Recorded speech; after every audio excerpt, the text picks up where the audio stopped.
From the scenic Chogoria Mount Kenya route to the raging waterfalls of Keboka and Ekwa, Tharaka Nithi County boasts some breathtaking tourist attractions. Beautiful scenery and adventure is the ultimate gratification for tourists visiting this region, with the county government pledging to bolster this sector. Melita Oletenges says more.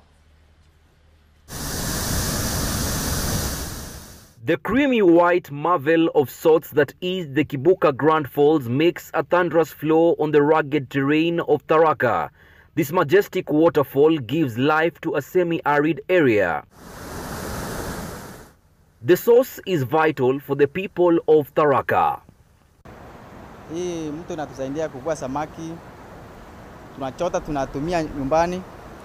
Mambo na uvuvi talingana ile kitu natumia kushika samaki kitu kama hii nalingana ile samaki watakujia katika hiyo ili umeweka hiyo kiti yako. But the county government says the full potential of this site is yet to be realized. In the past, it actually used to be considered as a holy place. So basically what the county government is doing right now, we are partnering with the National Ministry of Culture to see how best to utilize that resource. Miles away, the great Mount Kenya stands tall at the border of Tharaka Nithi County. The summit is best accessed through the Chogoria route, but getting here is quite a treacherous affair. What seems like a bad road is a test and a sporting activity, and the view at the top is worth the struggle. As you hike up Mount Kenya through the Chogoria route, one of the breathtaking sceneries you come across is Lake Ellis, a spectacle of its own kind. It is a favorite spot for tourists who camp by the shore of the lake and enjoy the magnificent view.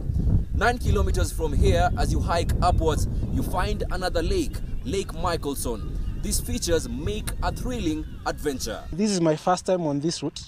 Initially, my summits on Mount Kenya were through Ceremony Gate, which is on the Nanyuki side.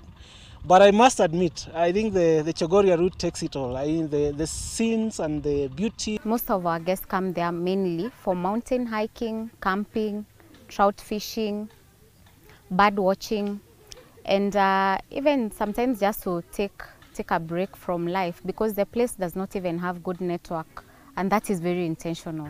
Then there is the famous Mutunguru tree. This wonder has stood the test of time, towering 56 meters above the surface. It is said to be the tallest tree in the country, but yet to be confirmed by the Kenya Forest Service. The owner of the compound now wants it preserved as a national heritage. Tumekuwa na maoni mingi sana, how else can we do to sustain ourselves and to get our income. Mara mingi sana tumefikiria hata kukata, tujenge hata hizi hostels, lakini tumekaa hivi tukasema acha tufikirie tukuwe na second thought. We are going to initiate talks with the owner of that area to allow us to be able to take it up so that we use it as a source of attracting tourists into generally Kenya and our county.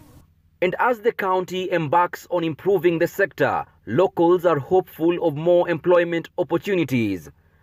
Melita Oletenges, NTV, Tharaka Nithi County.